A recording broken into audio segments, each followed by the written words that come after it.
Hermanos, vamos a continuar entonces con el panorama bíblico, esta vez ya del Nuevo Testamento, después de considerar en el Antiguo Testamento, ¿no es cierto?, toda la preservación de Dios de su pueblo, Israel, de donde iba a venir el Salvador, cumpliendo esa promesa mesiánica de Génesis 3:15. Vamos a ver cómo después de que volvieron del cautiverio, ya en los años de silencio, donde no se levantó otro profeta inspirado por Dios para darnos su palabra, Dios prepara a la humanidad para la venida del Salvador. Y esto sucede bajo el Imperio Romano. Roma, hermano, contribuyó a este momento con la construcción de las carreteras. No sé si escucharon ese dicho que dicen en ese tiempo, y hasta ahora se maneja: todos los caminos conducen a Roma, si llevan a Roma, todos los caminos llevan a Roma. Fue el tiempo, hermano, en que las carreteras fueron abiertas y hubo ese acceso a todos los pueblos. El imperio, hermanos, gobernaba, ¿no?, todo el mundo conocido, todos los imperios que había conquistado a través de las carreteras. ¿Listo? Si bien es cierto, el pueblo griego, el imperio griego, ¿no?, impuso el idioma griego al mundo, el imperio romano contribuyó con las carreteras, con la construcción de las carreteras. Así que era el momento propicio, hermano, para que se cumpla la promesa de Génesis 3:15, que en todo el Antiguo Testamento, a través de figuras, de tipos, de sombras, ¿no?, se iba preparando a la humanidad para su venida. Vamos a leer Gálatas 4:4. Gálatas 4:4. Es el momento adecuado, hermano, el momento propicio para la venida del Salvador. Gálatas 4:4.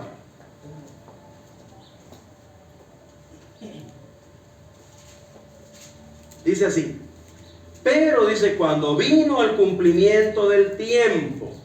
¿Qué tiempo? El tiempo de Dios, hermano. Gálatas 4:4. Dice: Dios envió a su Hijo. Ya el mundo estaba preparado para eso, hermano. ¿Sí? El pueblo de Israel estaba de nuevo en su territorio, ¿no? La línea mesiánica del rey David, ahí estaba, ¿no es cierto?, José, estaba María. Así que el momento era propicio. Y dice: Dios envió a su Hijo, nacido de mujer, María, ¿no?, la simiente de la mujer, y nacido bajo la ley. Así que vamos a mirar, hermano, cómo el Señor Jesús aún nació bajo la ley, para cumplir la ley, ¿no es cierto?, y para de alguna manera ser la persona que la sombra del Antiguo Testamento, a través de sus escritos de la ley y los profetas, apuntaban a su persona. Una vez venido él, venido la persona, entonces la sombra ya no era el centro o el foco de atención. ¿Está bien?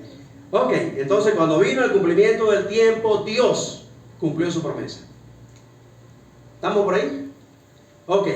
Ahora sí, hermanos, vamos a ir a dar un pantallazo de los evangelios, porque son los evangelios los que nos cuentan esto. El cumplimiento de la promesa, el Señor Jesús. Aquí, si pueden apreciar, ¿no?, la línea roja, ¿no es cierto?, viene a través de José, descendiente de David, y luego María, descendiente de David, también por otra familia. Si quieren mirar la genealogía de José, lean Mateo, ahí está la genealogía de José. Cómo viene de Abraham, no desde Adán hasta José, ¿no?, descendiente de David. Y si quieren mirar la genealogía de María, tienen que leer Lucas, el Evangelio según San Lucas. Ahí está la genealogía desde Adán hasta María, que fue la madre del Salvador. Entonces, el nacimiento de Jesús, el bautismo de Jesús, ahí está Mateo, ¿no es cierto?, los evangelios. El ministerio de Cristo en la tierra, empieza a predicar el reino, ¿no es cierto?, el evangelio. La entrada triunfal en Mateo 21 y otros evangelios también. Y luego viene la traición, ¿no es cierto?, y luego viene la pasión, muerte y crucifixión. Y aquí, hermanos, en la cruz, Jesús declara: consumado es. Y esa es la frase especial que rige todo lo que es esta historia del propósito de la venida de Cristo. Todo esto hablan los evangelios, hasta la cruz, cuando Cristo dijo: consumado es. Esa es una expresión que quiere decir que no falta nada, que está todo cancelado. La obra encomendada al Hijo fue cumplida a cabalidad, ni más ni menos. La deuda del hombre pecador pagada, desde Adán hasta el último pecador que exista en la tierra. La obra de Cristo es suficiente, hermano, para pagar la deuda del pecado a Dios. ¿Está bien? Por eso, hermano, no hay que aumentarle nada a la salvación. Solamente hay que creer en lo que Cristo hizo y aceptarlo a tu favor. Toda la obra de Cristo en la cruz. Porque Él dijo: consumado es. Completada la obra. La salvación está ofrecida a todo aquel que cree. Para eso vino Cristo, para que todo aquel que en Él cree no se pierda, sino que tenga la vida eterna, tenga la salvación. ¿Está bien? Todo eso nos hablan los evangelios y nos narran hasta la resurrección, que es el evento crucial, el evento prácticamente que cambió el rumbo de la historia, ¿no es cierto? La resurrección de nuestro Señor Jesucristo. Porque eso anunciaba su victoria sobre la muerte, sobre Satanás, sobre los demonios, sobre su imperio de Satanás, ¿no es cierto? Organizado con principados, potestades, gobernadores de las tinieblas, ¿no es? Todos fueron derrotados cuando Él se levantó de entre los muertos, triunfante y victorioso. Un primer día de la semana como hoy. Por eso nos reunimos primer día, las primicias de la semana, para glorificar a Dios por su victoria. ¿Sí? Pero lo más importante es que Él venció, hermanos, el pecado.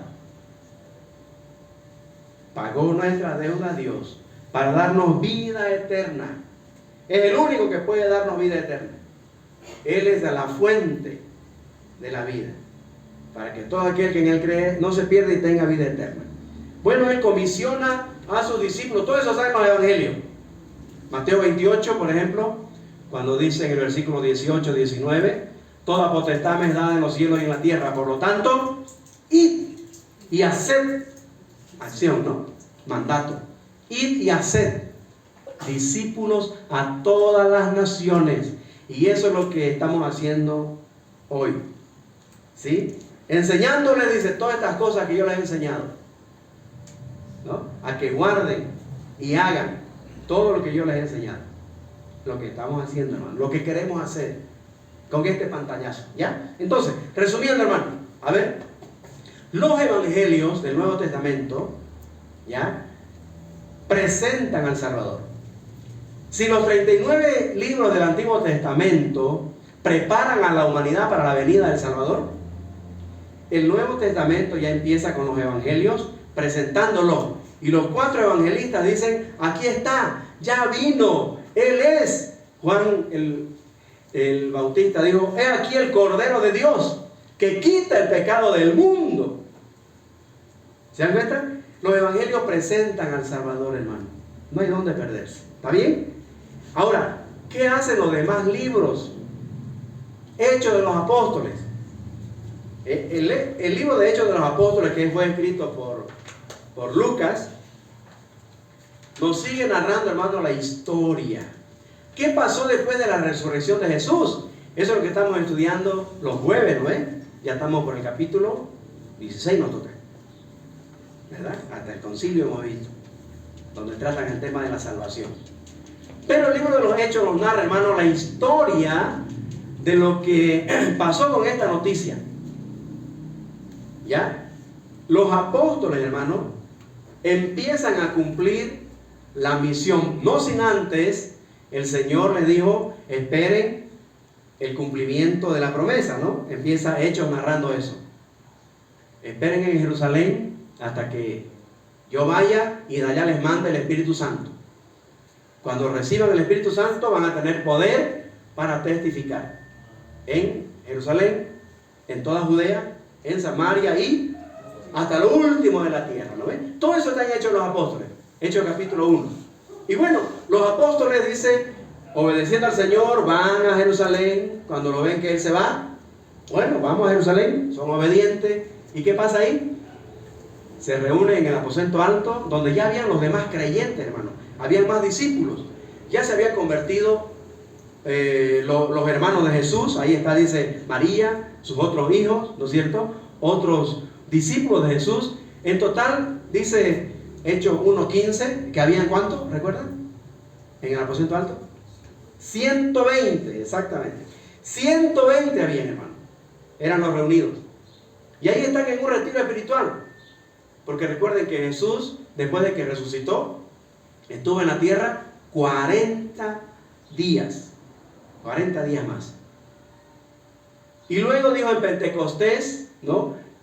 Viene el Espíritu Santo. 10 días más esperaron los discípulos en un retiro. Estaban ahí en el aposento alto en un retiro espiritual. ¿Ya? Adorando a Dios, alabando, de repente repasando la enseñanza de Jesús, ¿no es cierto? Cuando acordaron que pasaron los 10 días y el Espíritu Santo vino, Hechos capítulo 2. Y dice que cuando vino el Espíritu Santo a cumplir su misión, que hasta ahora la está haciendo, a formar la iglesia, esos 120 fueron todos, dice, llenos del Espíritu Santo. Y dice que de manera visible, como era la primera vez, sobre los judíos, de manera visible vino el Espíritu Santo en una llamita de fuego, ¿no? Una llama de fuego. Y todos llenos del Espíritu empezaron a hablar en otras lenguas, dice, porque se agolpó un montón de gente y tenían que explicar estas noticias en el idioma de esa gente, que los entienda. Nada raro que había quechuistas, ¿no? Y uno de esos 120 hablaba quechua. Así que ya nomás le habló en quechua. No, ese es el don de lengua. Un idioma, hablar un idioma que uno no lo ha estudiado. Y de repente ve un quechua y le habla en quechua. Y no lo estudió jamás. Pero el que está escuchando su idioma lo entiende. Porque dice que contaban las maravillas de Dios. Y como resultado, ¿cuántos se convirtieron? ¿Recuerdan? Los que recibieron su palabra fueron bautizados y se añadieron aquel día 3,000 personas. 3,000 personas. En Hechos 2. En Hechos 3 son 5,000. Después de la curación del cojo, ¿no? Otro discurso de Pedro, 5,000 se convierten. Qué cosa, hermano. Hechos nos cuenta la historia, cómo se expandió la noticia del Evangelio. Empezando en Jerusalén y después en Samaria. Y como no querían salir de Jerusalén, recuerdan, vino la persecución y tuvieron que salir a Samaria, ¿no? Hasta lo último de la tierra. Porque ya en Hechos 13 empiezan los viajes misioneros, ¿no? Y ya van saliendo a otros países, a otros lugares. ¿Ya? Eso nos narra Hechos. A ver, repasamos. Los 4 evangelios presentan al Salvador, que en el Antiguo Testamento, los 39 libros, preparan a la gente, al mundo, a la humanidad, para su venida, a través de sombras, tipos, cuadros, ¿no? Ejemplos. Todo eso es sombra del Antiguo Testamento. ¿Ya? Los sacrificios, el corderito, cada figura del tabernáculo era sombra representativa de la función de Jesús, del Hijo, del Mesías prometido. Entonces, los evangelios presentan a Jesús. Aquí está, he aquí el Cordero de Dios. Ya se cumplió el tiempo, ya vino el Salvador. ¿Ok? Hechos proclaman al Salvador, proclaman su mensaje. A ver, ¿qué hace el Antiguo Testamento? ¿Ah? ¿Preparan qué? ¿A quién preparan? A la humanidad, eso. Así tiene que responder. El Antiguo Testamento prepara a la humanidad para la venida del Salvador. ¿Qué hacen los evangelios? ¿Los evangelistas? ¿Sí? Pero en su anuncio, ¿qué hacen? ¿Están? ¡He aquí! Ya llegó. eso, pues hermano. Presentan, aquí está el Salvador, de lo que nos hablaban los 39 libros del Antiguo Testamento. Ya llegó, aquí está. ¿Está claro? ¿Y qué hace Hechos de los Apóstoles? Ahora sí, ahí lo anuncian, lo predican, lo proclaman, empezando desde Jerusalén. Si no entendemos estos principios, hermano, no podemos seguir avanzando. ¿Ya? A ver, ¿qué hace el Antiguo Testamento en cuanto al Salvador? ¿Ah? Preparan a la humanidad para su venida, preservando un pueblo, empezando desde Abraham, en fin, la historia está ahí. La humanidad se prepara para su venida. Muchos perdieron la esperanza. Como ahorita, por ejemplo, ¿no? La promesa de Jesús que va a venir a llevar a su iglesia. Ya van 2000 años y nada del Señor, ¿no? Y algunos, ¿cuándo vendrá? No, aquí pasaron 4000 años y el Señor en su tiempo, como dice Gálatas 4:4, cuando llegó el tiempo de Dios, no mi tiempo, no el que yo quiero, el tiempo que Dios tiene agendado en la eternidad. Ya estaba el idioma griego, ya estaban las carreteras para proclamar y llevar ese mensaje, así que ese era el tiempo. Viene el Salvador, los evangelios lo presentan. Y Hechos de los Apóstoles, la historia, ese libro empieza a anunciarnos o a presentarnos que fue proclamado, fue predicado, fue anunciado a las naciones. Qué hermoso, ¿no?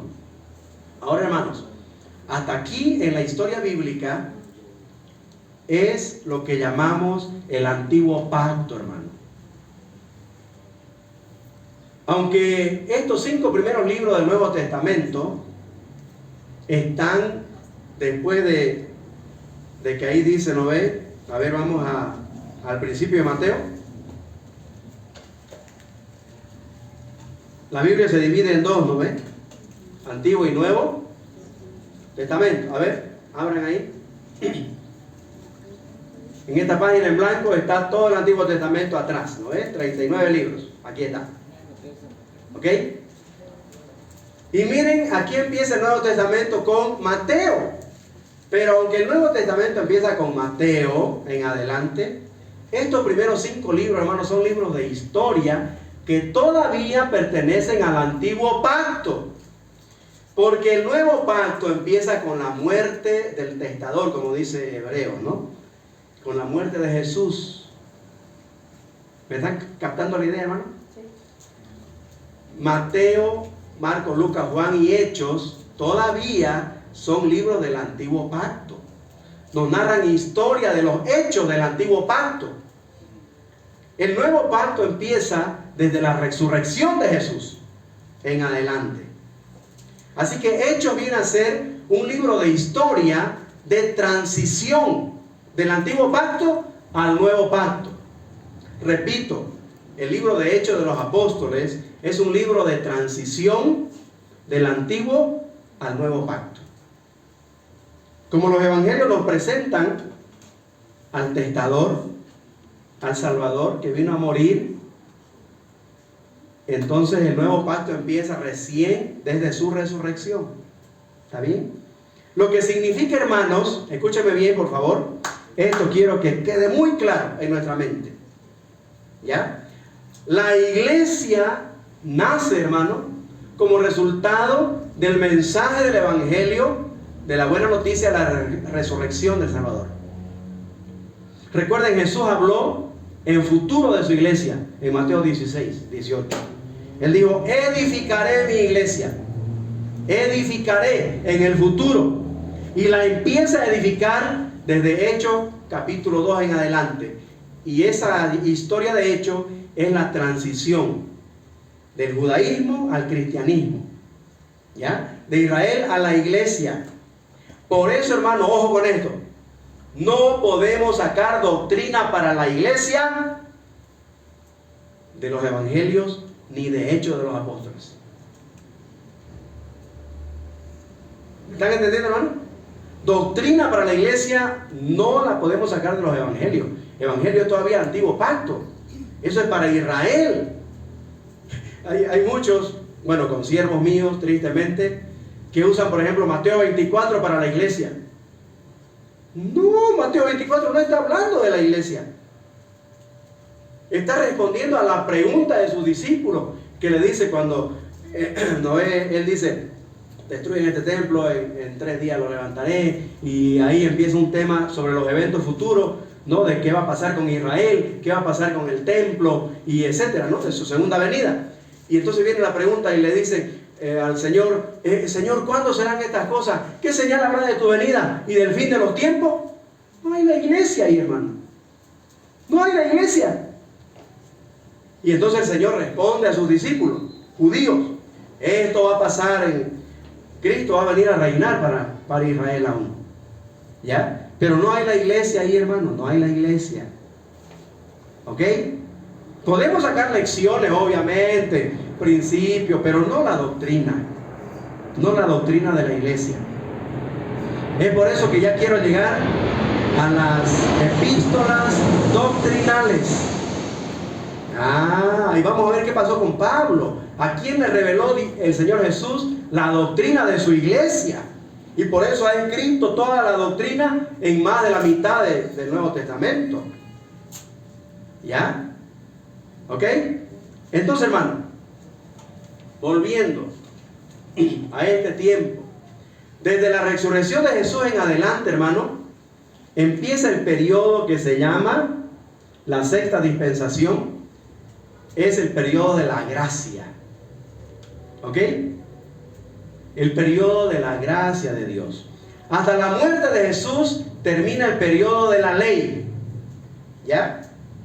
Cuando todo lo del Antiguo Testamento, ¿ya?, presentaban al Salvador en tipos, en figuras, en sombras. Pero cuando ya Él vino, la persona, ahí, hermano, tenemos que dejar de ver la sombra. No sé si me están entendiendo, estoy de repente confundiéndolos. Pero la idea es, hermano, de que como ya vino el Salvador, el Antiguo Testamento ya quedó, hermano, en historia, que nos dan lecciones, ¿no? Nos dan enseñanzas, ¿no? Pero no la doctrina de la iglesia. ¿Está bien? La doctrina de la iglesia la vamos a ver en lo que el Señor Jesús le reveló al apóstol Pablo, que fue el escogido para edificar la iglesia con la doctrina. El fundamento de la iglesia lo pusieron los profetas y apóstoles, pero la edificación ya lo ponen los pastores, los maestros, los evangelistas, que el Señor Jesús proveyó para su iglesia. ¿Está claro? Entonces, hermano, desde la resurrección de Jesús empezamos el periodo de la gracia. Y es el periodo donde estamos actualmente, donde el Espíritu Santo está formando la iglesia, con todo aquel que en Él cree, que en Jesucristo, que murió en la cruz, pagando su deuda a Dios de su pecado. Si tú crees en Él y le recibes en tu corazón, vienes a formar parte de la iglesia. ¿Ok? El Espíritu Santo es el que está haciendo esta obra. Cuando tú escuchas el Evangelio, la noticia, o sea, de que Cristo vino, murió en tu lugar, fue sepultado, pero al tercer día resucitó, ¿no es cierto?, para ascender a los cielos y ser el único camino que nos lleva al Padre. Y si tú entiendes eso y crees en Él, entonces el Espíritu Santo te coloca en el cuerpo de Cristo. Ese es el bautismo del Espíritu. ¿Ya? Porque en este periodo de gracia es el Espíritu Santo el que está formando la iglesia del Señor. La iglesia que Él viene pronto a llevar. Se llama la dispensación del Espíritu Santo, el periodo de la iglesia. ¿Ya? Estamos en ese periodo, hermano. Los escritos que encontramos después de Hechos, eso es para la iglesia. Desde Romanos hasta Apocalipsis. ¿Me entienden, hermano? ¿Están conmigo? Amén. Repito, hermano, el Antiguo Testamento prepara a la humanidad para la venida del Salvador. Los evangelios lo presentan. Dicen, ya vino, aquí está. Hechos de los apóstoles, lo anuncian, lo proclaman. Y ya Dios, el Señor Jesús, escogiendo a Pablo, lo lleva al cielo un tiempo, ¿no? El Señor Jesús, para enseñarle toda la doctrina de la iglesia. Estamos en ese periodo donde desde Romanos hasta Apocalipsis está la enseñanza y la doctrina de la iglesia. Así que no podemos mezclar, hermanos, Israel o antiguo pacto con la iglesia ahora. No podemos decir, hay que danzar en la iglesia, no, hay que hacer un ministerio de pandero, ¿no? Porque David danzaba, ¿no? Tocaba el pandero. No, eso no es la iglesia, eso es Israel, el pueblo terrenal de Dios. La instrucción de cómo adorar para la iglesia está desde Romanos, ¿a dónde? A Apocalipsis. ¿Está claro eso, hermano? Y de eso lo vamos a ocupar de aquí en adelante, ¿ya? De mirar la doctrina de la iglesia desde Romanos hasta Apocalipsis. Porque eso es lo que nos corresponde aprender en este periodo de gracia. No podemos seguir viviendo en las sombras, pues, del antiguo pacto. Ya vino el Salvador. Algunos queremos vivir la vida cristiana como si Cristo no haya venido y no haya resucitado. Como si el Hijo no haya venido a cumplir todas las sombras que de Él se decía en el antiguo pacto. ¿Para qué nos vamos a ocupar de la sombra teniendo ya la realidad de la persona? No es lógico, ¿no? ¿Se da cuenta, hermano? Entonces, los estoy preparando para ese momento, hermano. Pero usted tiene que entender este fondo, que el antiguo pacto es sombra de la persona de Cristo. Y venido Cristo, ya tenemos que ocuparnos de su persona y su enseñanza, de su doctrina, para vivir de acuerdo a esa instrucción. Amén. Que el Señor nos ayude, hermano, a ir entendiendo estos principios, porque vamos a entrar muy pronto a mirar de qué se trata esta doctrina, ¿ya? El próximo domingo quiero, hermano, enfocarme solamente al libro de Apocalipsis. El pantallazo de Apocalipsis, porque es los eventos futuros que le esperan a la iglesia y a toda la humanidad, ¿no? En la historia de Dios para la humanidad. ¿Está bien? No se pierda, y seguimos todavía con el panorama bíblico. Este panorama del Nuevo Testamento, hermanos, que nos ayuda a entender que ya estamos en el periodo de la gracia, en el tiempo que Dios está formando a la iglesia, en que nos estamos ocupando de la persona de Jesucristo para deleitarnos en Él y disfrutar sus bendiciones. Y solamente venir para agradecer, para manifestar nuestro amor, para expresarle a Dios cuánto lo amamos y cuán agradecidos estamos por todo lo que Él ha hecho por nosotros. Amén. Vamos a orar.